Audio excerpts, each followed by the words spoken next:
Ну, пока загружается, у нас следующий автор Флабер, который родился ровно 200 лет назад. Камера. Ну, это предварительно, так что мы все записываем. Флабер у нас родился ровно 200 лет назад. В прошлый раз я рассказывал про Стефана Цвейга и говорил о том, что есть такие авторы в советской читательской традиции, которые входили в такой обязательный канон советской интеллигенции. Это Волжелоси, например, английский писатель, это был тот же самый Цвейг. И вот Флабер — это тоже писатель, который входил должен быть в библиотеке приличного советского интеллигента 70-х годов по всей истории. А Драйзер? Драйзер тоже из этого числа. Вот. И я постараюсь сегодня показать, почему он был так популярен в Советском Союзе. Оказывается, он жил семьей. Почему я это? Можем через пуск попробовать.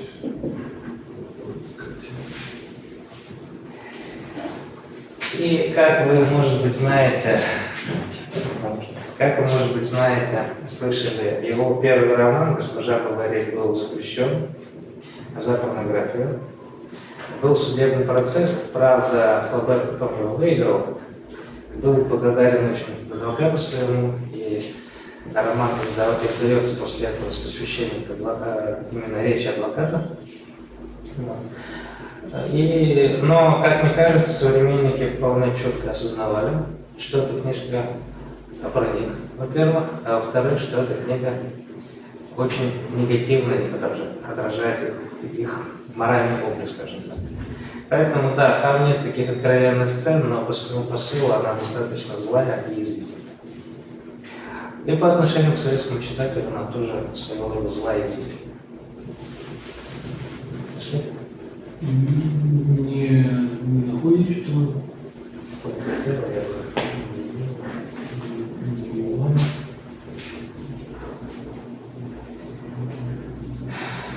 у Флабера есть две отличительные особенности от его современников в плане писательского труда.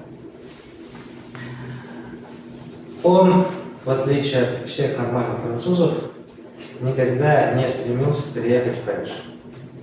Потому что, вы знаете, да, во Франции, так же как Россия, делится на две разные части. Большая часть — это столица, и такое небольшое приложение когда-то к этой столице — это вся остальная страна. Она тоже такая ориентирована на центр. Так вот, Флабер у нас живет в провинции, он жил в Урване, и он считается автором, изобразившим в своих книгах как раз провинциальную жизнь. Под заголовок романа «Госпожа Бовари» «Провинциальная драма». А вторая особенность, в отличие от других профессиональных писателей, ему не было необходимости писать большие по объему текста.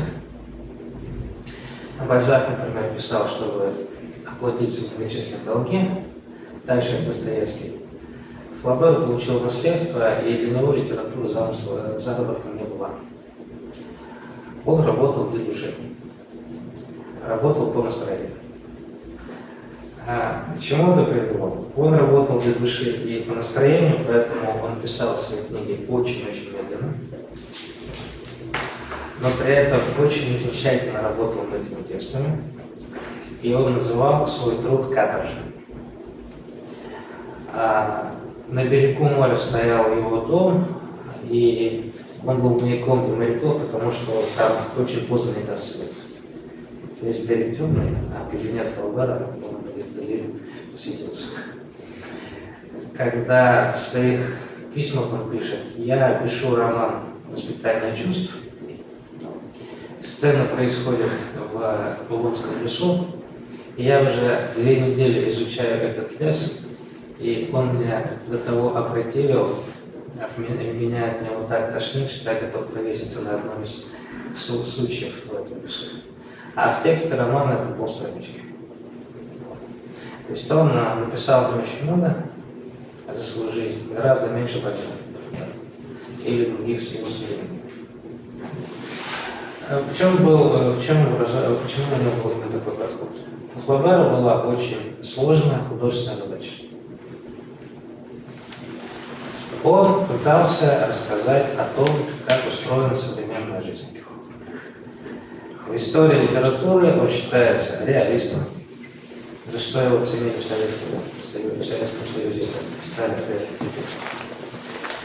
Он писал про современность, он писал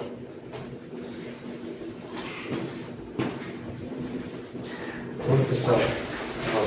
Но у меня там просто были цитаты, что это его основное. Есть подозрение, что здесь для нескольких пользователей компьютера и Chrome установлен, может быть, Кого-то другого.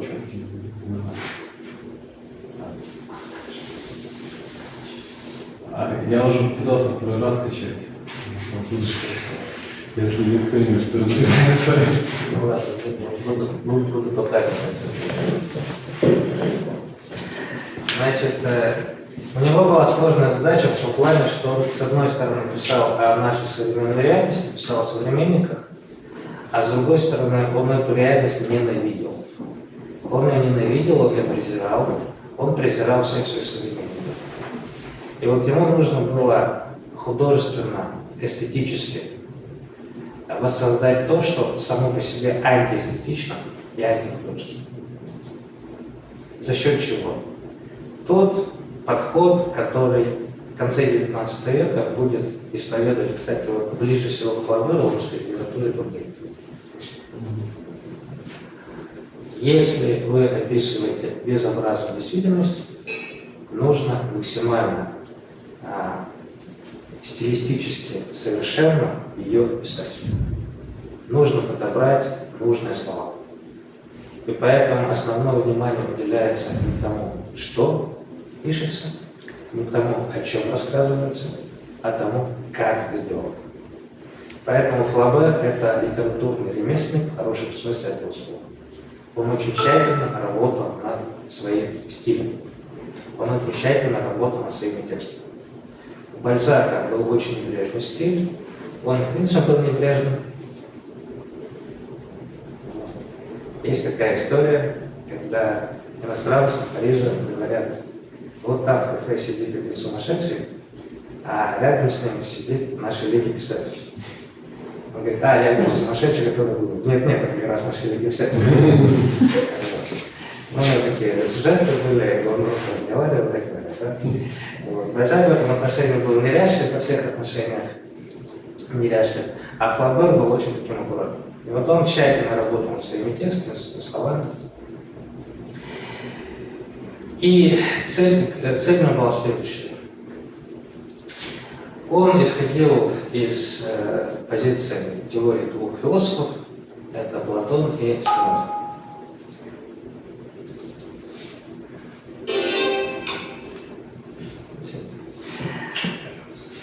Значит, согласно Платону, напомню, мир у нас делится на мир идей и мир вещей. Мир идей у нас более полноценный, более совершенный, потому что он идеальный.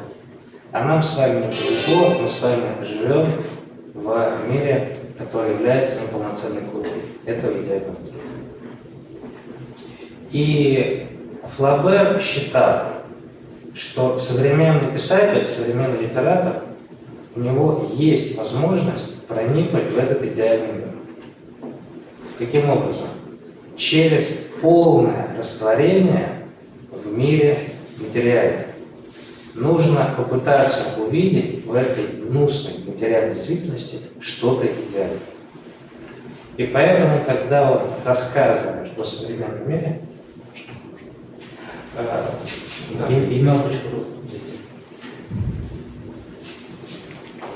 и когда он рассказывает вот об этой гнусной реальности, он пытается найти там второй мир. И, например, госпожа Баваре, главная героиня романа, она одновременно у нас персонаж очень-очень отрицательный, пошлый, глупый и в то же время симпатичный. Вот у Флабера задача состоит в том, чтобы в неприглядной действительности рассмотреть что-то хорошее.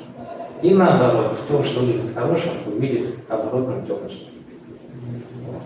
А второй философ, это дальше.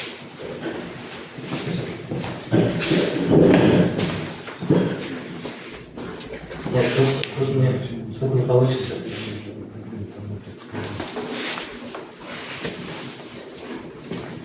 Не получится, конечно. Не получится. Он некоторые функции не работает. Из облака скачать, а он написано. Там да, там именно браузер сам нужен. Понял. Ну, здесь Ну ладно. из облака.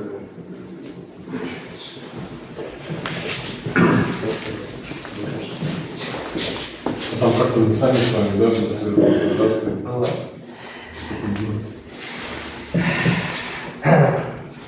Значит, роман «Госпожа Бовари» был написан по реальным событиям. С сюжетом знакомы? Нет? Хорошо, значит, молодая женщина в Нормандии разочаровалась в своей семейной жизни. Чтобы как-то скуку семейной жизни развеять, она покупает дорогие вещи, дорогие платья, залезает в долги, когда тайком от мужа. Когда это вскрывается, она кончает с собой. Это краткий сюжет романа «Госпожа Бовари». Этот роман основан на реальных событиях. То есть Флабер буквально в газете прочитал об этом и решил на этом сюжете рассказать о современной жизни. Что он раскрыл в жизни современного человека неприятного на примере этого сюжета? Во-первых, он показал, вот как раз Дмитрий Быков об этом и рассказывает, и именно это и вызвало неприятие у современников, они это очень четко почувствовали. Он показал скуку современной жизни, жизни современного общества. А откуда эта скука берется? Безидейность. То есть, когда вы думаете только о том, насколько вкусно пожарен бифштекс, насколько вкусно вино, которое вы пьете на обед или на ужин. Когда ваше устремление абсолютно бездуховно и сугубо материально, тогда жизнь становится невыносимой. И вот муж, с которым живет Эмма Бовари, он человек, в принципе, неплохой. Он обычный, хороший человек.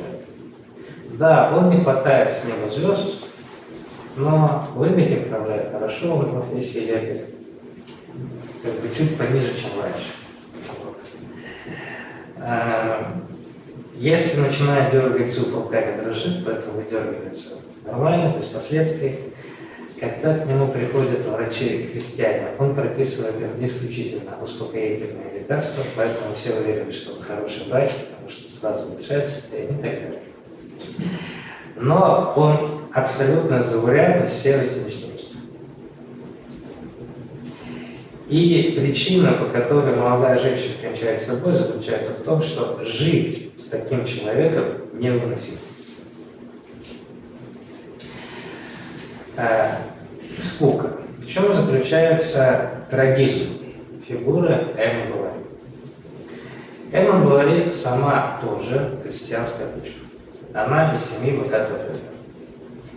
Но ей не повезло. Так что имейте это в виду.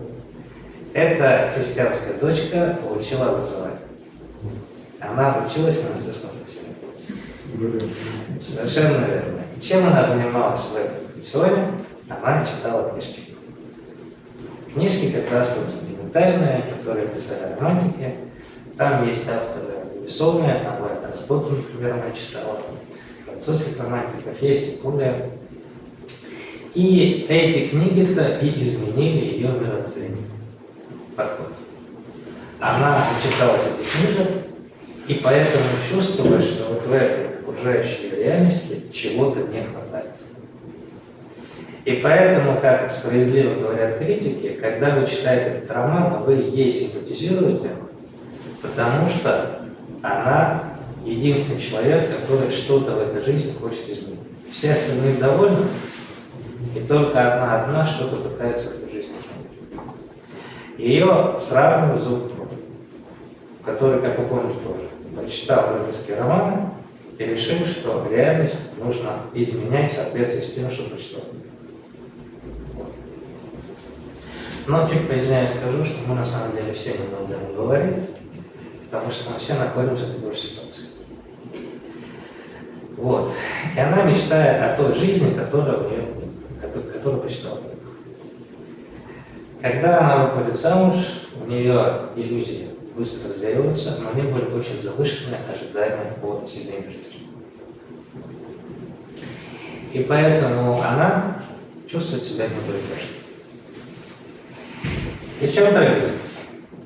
Эта женщина, она незаурядна в том плане, что она стремится к чему-то большему. А в 19 веке женщина, которая стремится к чему-то большему, у нее тут только один. Или два. Первый, но они примерно в одном направлении, только небольшие развилки. Значит, сфера образования для женщин ограничена, сфера бизнеса для женщин ограничена, а семейная жизнь это тяготит, и поэтому женщина, которая выходила за пределы семьи, это либо публичный дом, либо любовники. Вот. Если особо тяжелая ситуация в личном доме, если более возможность есть, любовники. Почему? Потому что единственная сфера, где от женщины что-то зависело, и мнение женщины играло какую-то роль, это выбор любовника. Иногда мужа, но в данном случае там как-то скомканно что не получилось. А здесь она выбирает любовь. И поэтому у нас Анна Каренина написана даже сюжет Эдитер. И это классика. Поэтому роман «Госпожа Бовари» считается одним из таких хрестоматийных, эталонных произведений феминизма. Настоящего истока феминизма.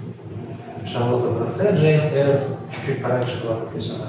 Чуть позднее была написана пьеса Ибсена «Кукольный дом», и вот в этом же ключе у нас и написан роман «Госпожа Бовари». Трагизм заключается в том, что у нас героиня не соответствует той среде, в которой она попала. Она как бы лучше, чем все остальные. Как она думает. И слово, которое очень часто употребляется, когда говорят о Флабере, слово, которое нельзя сказать, чтобы любил, но часто использовал и считал его необходимым для описания реальности, это пошлость. У нас «Госпожа Бовари» — это роман о пошлости, о торжествующей пошлости. И весь этот роман — это эксперимент писателя над тем, как можно в художественную форму придать именно пошлость. Здесь у нас Эмма Бовари не исключение. Она такая же пошлая, как и все, кто ее окружает. Почему? Потому что мы знаем о том, что такое красивая жизнь, из тех же источников, которые порождают жизнь некрасивой. Она стремится к идеалу, противопоставленному пошлости окружающей реальности.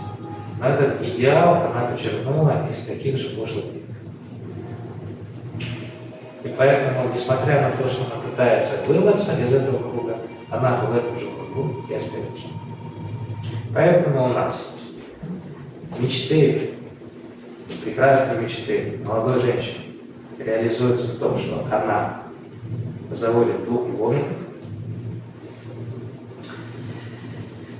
2,5, потому что у нее сначала связь платоническая, потом уже абсолютно физическая, а потом возвращается первая, с которым опять вступает на физическую связь.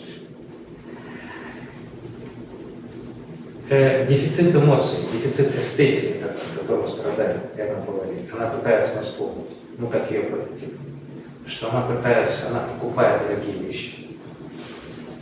А дальше интересный момент. Хозяин лавки, на котором она покупает дорогие вещи, быстро распознал ее слабость и открыл ей неограниченный кредит. Понятно, да? То есть, видите, у нас идеалисты — это прекрасный источник для торговли. нет торговца лучше, чем человек, который находится в Индии. Чем человек, который уверен, что если он покупает бутылку Кока-Колы, то он покупает пропуск какой-то раньше. Да? Или что телефон iPhone гораздо лучше, чем другие телефоны. Торговля на этом наживается очень сильно, и в романе «Госпожа Бовари» это показано очень четко.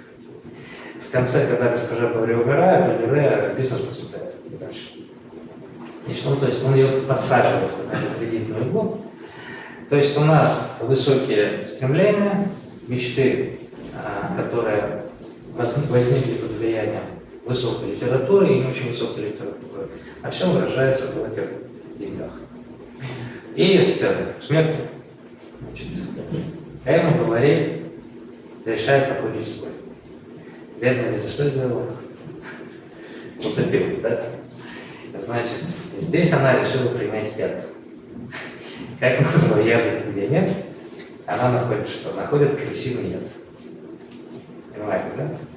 То есть трагическая ситуация. Женщина доведена до отчаяния. А инструмент опять пошлый. Красиво. Потом что-то там не то случилось с дозировкой, и она не сразу умирает, а умирает в течение 2 дней.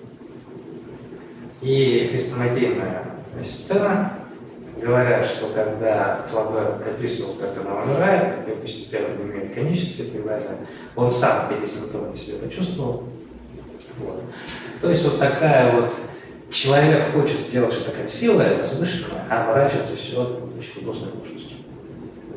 Поэтому у нас этот роман про трагизм, с одной стороны, про идеалистов, и в то же время про пошлость.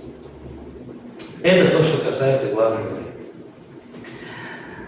Кроме главной героини, здесь есть довольно актуальные детали. И на примере главной героини мы видим, что мы с вами являемся тем, что мы потребляем в качестве медийного продукта. Да?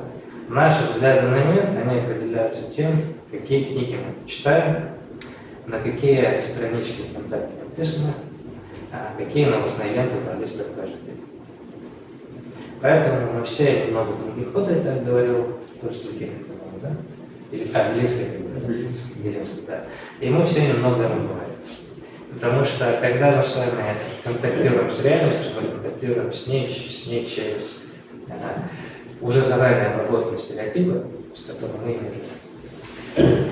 Причем изначально, извините, происходит ли из твоего как бы интереса? Да, совершенно. Ведь не за тебя выбрали там эти странички ВКонтакте, или какие там вещи ты хочешь купить. Ну, да. А потом, то есть это опять вот ситуация твоего запроса, но который потом загоняется в определенные рамки, и ты не замечаешь тот момент, когда уже ты выбираешь. Да. Вот. И у нас, кроме госпожи Бовари, есть несколько других персонажей, которые живут вот по-современному. По-современному во всех смыслах этого слова, то есть они сторонники прогресса, сторонники, как сказали мы сейчас, инноваций, передовых технологий. В романе это аптекарь Кумэ. Как сказали сейчас, большая фарма, да, которая называется на пандемия, вакцинация, прививка и так далее. Их никогда не любили. Когда роман вышел, довольно такое слезное письмо получил Флабер и сказал: как же так можно? Вообще среди аптекарей много хороших людей, а вы нас изобразили как ученик Гитлера. А мы, у нас владелец аптеки, а действие происходит в небольшой деревушке, где каждый интеллектуал привлечен, поэтому он такой лидер общественного мнения. Вот, такой блогер с миллионами подписчиков. Да? Вот его мнение это очень весомо для этого сообщества. А мы у нас интеллектуал, но интеллектуал современного нашего типа. Что это за интеллектуал? Это человек, как и любой приличный человек современный, должен иметь свое мнение обо всем, особенно о том, в чем он не разбирается. Вот. Мы не разбираемся в проблемах войны в Сирии, но у нас у всех есть суждения об этой проблеме. Да? Мы не разбираемся в вирусах, но у нас у всех есть точное мнение о том, откуда вирус взялся, как с ним бороться и почему все дело скрывают. Да?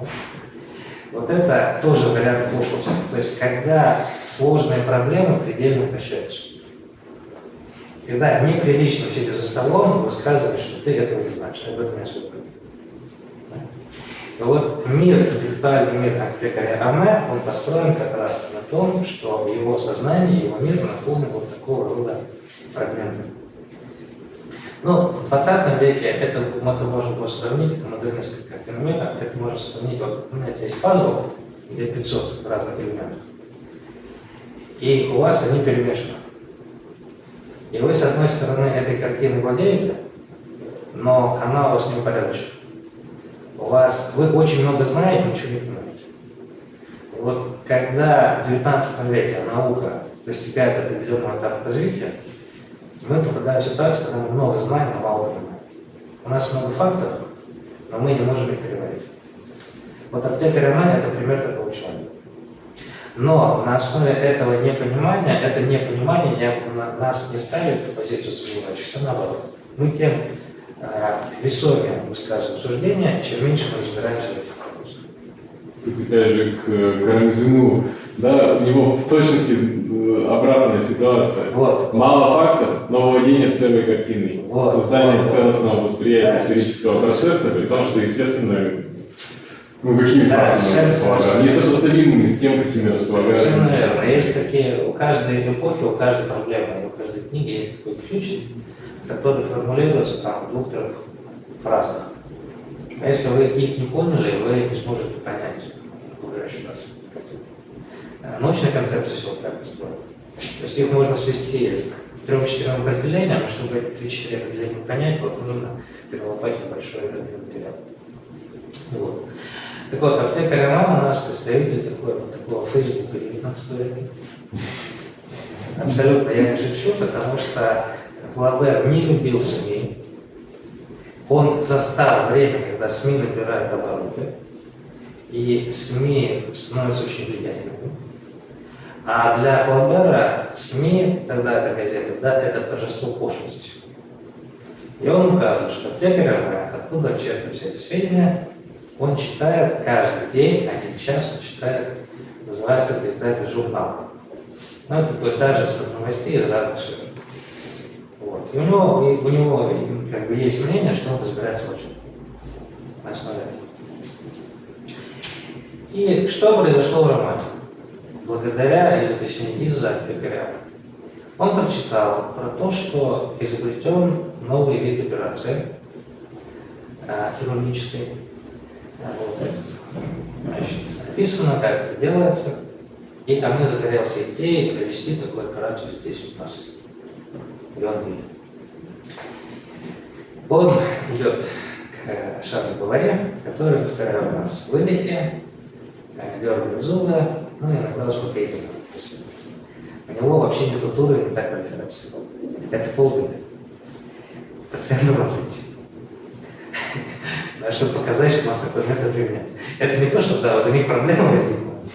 И вот ее надо решить, и они листают журналы и находят вот рискованный метод, да, но можно... Нет. Здесь еще человек повреждена нога от рождения. Он живет всю жизнь с поврежденной ногой. Его нашли. И его долго уговаривают, чтобы он согласился на операцию. А сначала уговаривают Шарль. Шарль долго сомневается, и его уговаривают 2 человека. Это, во-первых, аптекарь Аме, а во-вторых, торжество пошлости аптекарь Аме, а во-вторых, это торжество пошлости, в котором мадам Баваре, его жена. Зачем это нужно жене? Она хочет чего-то возвышенного. И вот если ее муж сделает операцию, о которой напишут вся газета, это приобщит ее к тому миру возвышенному, о котором она так мечтает. Может, вообще не надо. Вот он под давлением всех этих сторон, с 2 сторон, точнее, он делает операцию. Последствия ужасные. Значит, через 5 дней начинается гангрена, осложнение после операции. Приходится вызывать настоящего врача, который ампутировал ногу, колено, и сказал Шарлю Баваре никогда больше не делать никаких операций. Никогда. Причем в романе это вот этот стоящий хирург, который приезжает, это единственный хирург, единственный персонаж, про которого автор рассказывает симпатию. Платон. Вообще у Флабера была объективная эстетика, так называемая. Он считал, что автор напрямую своих оценок выдавать не должен. Он должен просто рассказывать. Да, вот. Там заставили сюрток подробно описать, какой букет флюоран стоит в спальне, когда там попадает ему в аварию. Вот. Все вот это описывать, а читатель уже сам должен самостоятельно дойти до той оценки, которая заложена. И вот у него один раз он выступает, там буквально становится 2 или 3, когда рассказывает великий человек, герой. Вот. Так вот, это у нас пример такой пошлости от интеллектуалов.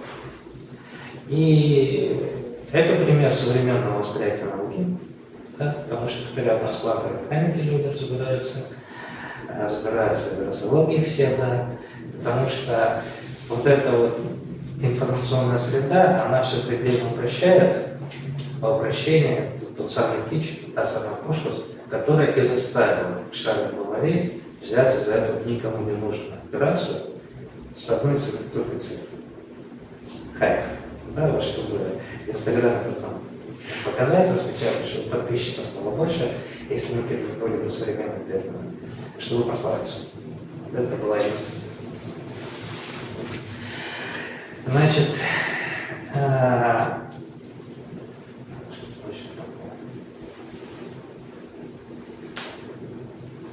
феминизм, пошлость. Да, и хрестоматийным произведением, в котором вот это опошленный вариант «Интеллектуальной жизни дан», это книга, которая вышла уже после смерти Флабера в 1913 году. Он собирал эти высказывания в течение всей своей жизни, и отдельные книги его напечатали уже после его смерти. Называется она «Лексикон прописных истин». Лексикон прописных истин — это такой набор суждений. Вот, я хотел примеры показать. Там, например, французы — самый восхитительный нация в мире. То есть это то, что принято, нужно говорить в личном обществе, когда вы сидите в кафе, вы сидите за семейным ужином. Это такой набор фраз.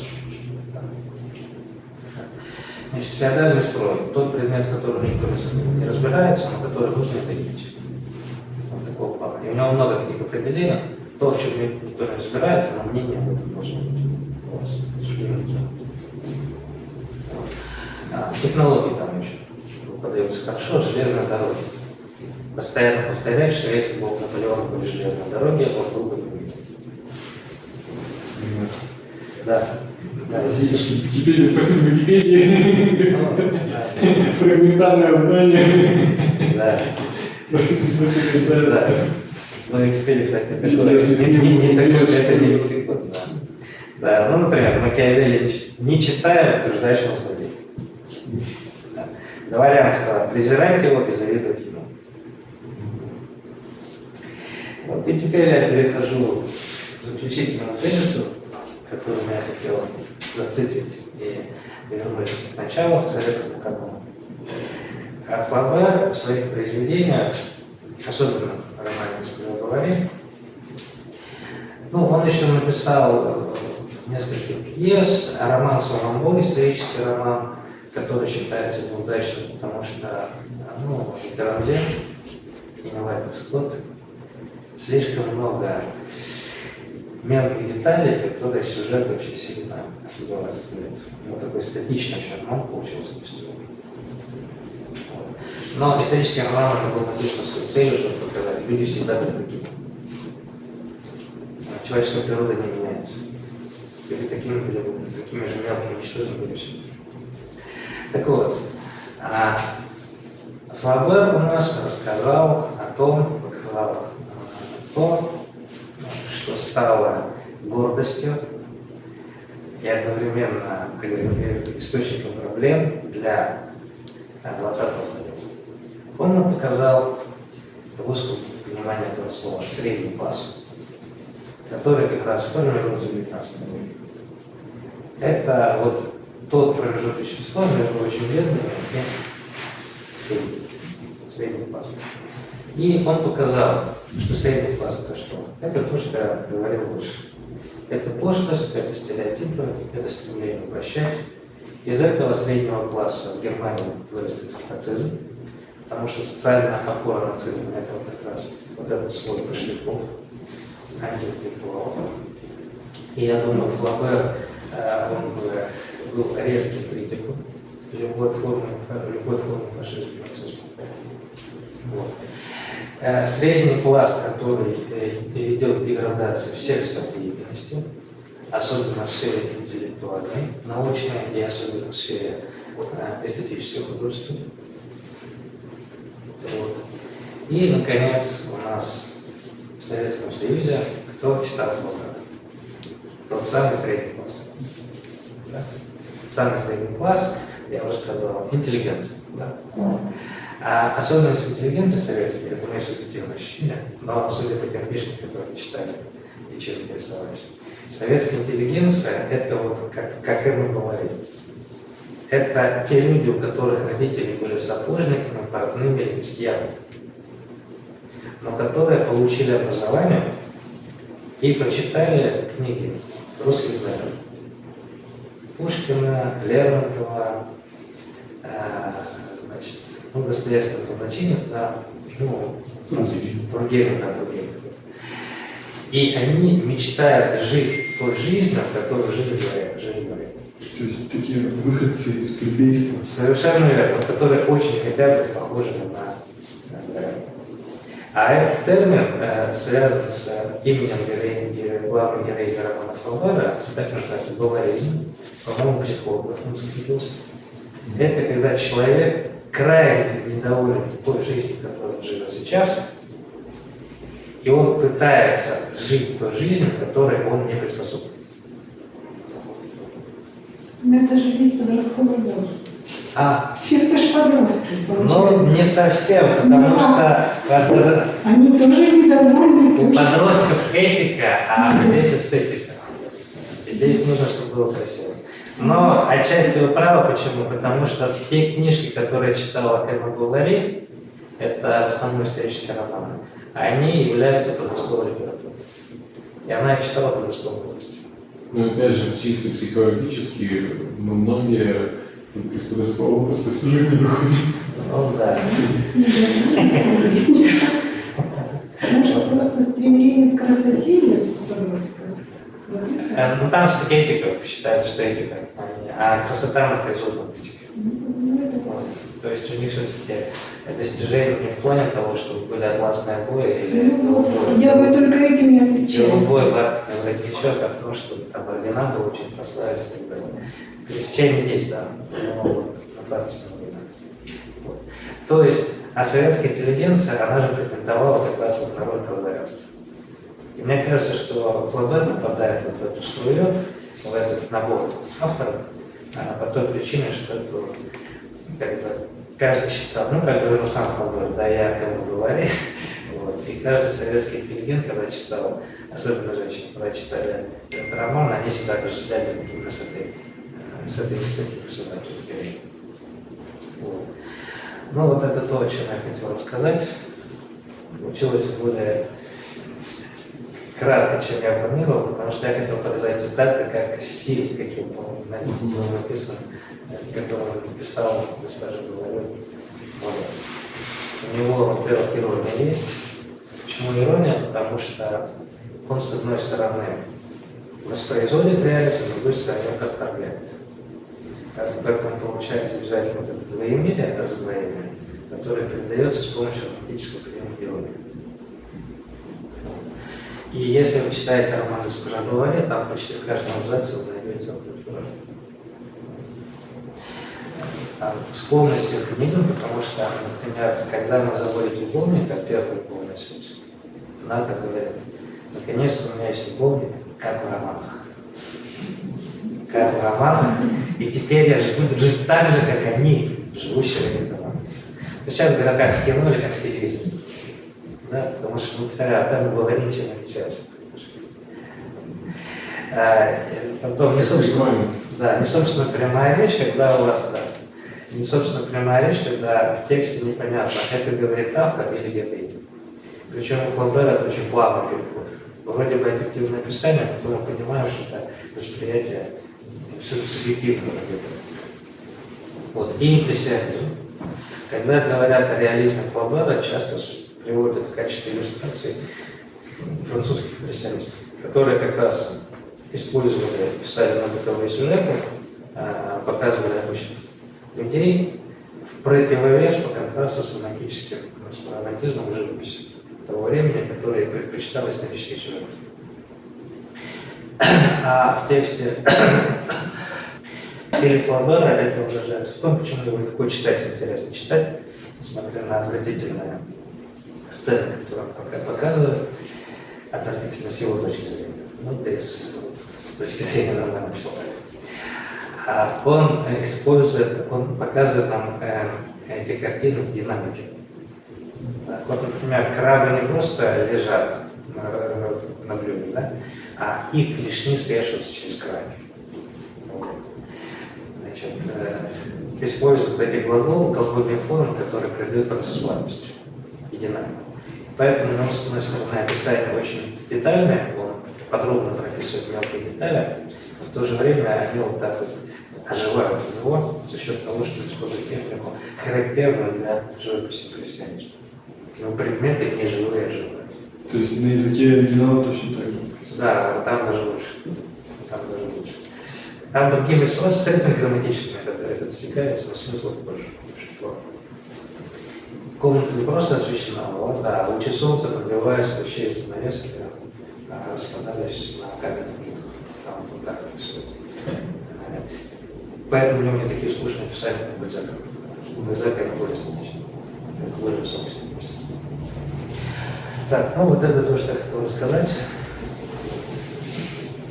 Мне интересно просто как стало, как-то это вроде бы все знал, просто сегодня сложилось. Вспомнил я цифры 2 по поводу преодоления этики эстетикой, по поводу описания ужасных вещей с помощью прекрасных стилистических конструкций, да? То есть какая-то общая линия, наверное. Так они современники, Ну, они да. даже помнят. Ну, имеется в виду Бодлер, у которого там, например, гниющий тут лошадь написано. И стихотворение там на 1,5 страницы, да?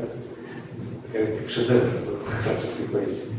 Просто такой вот чеканный стиль. То есть я, насколько помню, от Флобера описание того же до туалета, да, что сколько вариантов, как долго стал. И ближе всего по такому подходу они дружили в русской литературе политов.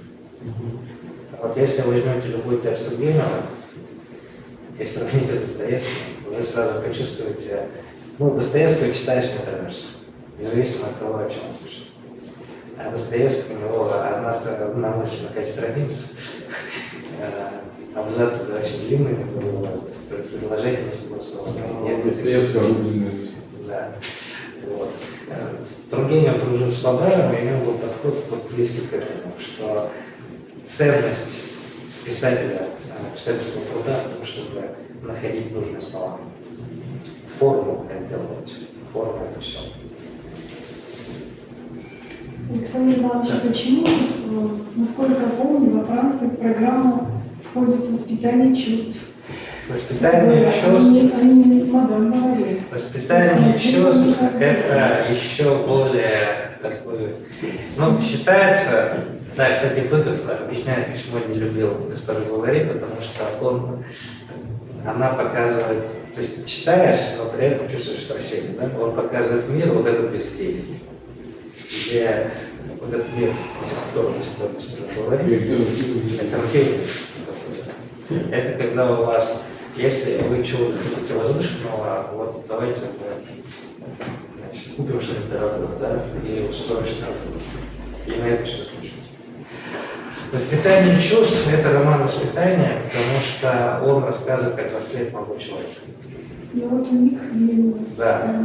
И еще он исторически связан с событиями революции. Вот. Ну, воспитание чувств вот русскому читателю читать скучно. Мне кажется, что там еще вот есть такое... То есть чисто стилистически они выбрали? Я не думаю, с точки зрения образовательной, думаю, не выбрали, потому что там ну, более масштабное повествование, оно затрагивает еще более... И там Париж. Там Париж это уже не происходит. Воспитание чувств я прочитать не смог. Стыду своему, то есть... Ну, я кратко... Я зато с удовольствием пришел сам. Я кратко, значит, расскажу, что это за книжка. «Воспитание чувств» есть два варианта. Один он написал в юности с таким же названием, но это абсолютно другое произведение, и его не издавал. А второе произведение «Воспитание чувств» по-французски там «Sentimental Education», да, если по-английски читать. Да, то самое «Sentimental». Это рассказ о том, как молодой, типичный сюжет французской литературы 19 века, как молодой человек взрослеет. И как он возвращается, когда он взрослеет, приобщаясь к столичным людям. Да, к столичным людям. Но та же тема абсолютно отражена в русской литературе. Да, нет, тема абсолютно та же самая, просто на мужском материале. Достоевский подросток. Да. А вы знаете, как еще может быть какая причина? Почему ее оправдали, да? Вот. Почему обвинили, понятно, потому что никому не понравилось зеркало, которое тебе показали. Вот. А почему оправдали? Адвокат говорит в речи. Но ведь я ему говорили, покончила с собой, ее жизнь закончилась плохо, поэтому это отрицательный пример, который мы изобразили в этом романе. Да? Вот. А если мы перенесем с нынешней реалии, да, то это определенно можно рассматривать как определенная клевета на женщин. Можно там это смотреть. Ну, как обычно, да, те произведения, которые когда-то считались и по справедливости считались защищающими легитимное свое население, теперь наоборот считаются политнекорректными. Вот. Там его можно так прочитать, что он показывает ничтожную женщину, у которой только один выход – заводить любовников, и поэтому он не звонит. Стремление, да? Да. Стремление есть. Ну, похожая история, например, периодически случается с Марком Твеном, романом Гильберта Финна, который абсолютно антироссийский. Но там они говорят на языке 19 века, и негров называют неграми. Поэтому, когда люди находят эти слова, они говорят, нет, он расист. Они еще не знали, что негры гениальны. Да. Там и похлеще, чем нигеры, черномазы, ребят. Потому что он речь воспроизводит реально, да. Хотя роман абсолютно антироссийский. И сам Твен, и он бы удивился очень. Но «Воспитание чувств», по-моему, больше, да, разов? Оно длиннее. Я несколько его читал, да. Вот, почему его читать тяжелее? Потому что там показаны ничтожные люди, и поэтому события ничтожные, и он, соответственно, погружается в очень мелкие поступки и мелкие детали. И поэтому такой вязкий роман почти. Ну хорошо, кроме литературы негров, мужчины, вы вообще не читаете мадам Бавари? Ну, естественно. Это женский канон, да. Я могу лично поделиться впечатлением. Я знал, да, чем все закончится, поэтому куда ты нравишься. Уже пора. Я примерно так же не знал, каким способом она выходит из жизни, и поэтому я ждал, что поезд там появиться должен. Уже пора. Я говорю из опыта встречи с читателями. Да. Это точно один.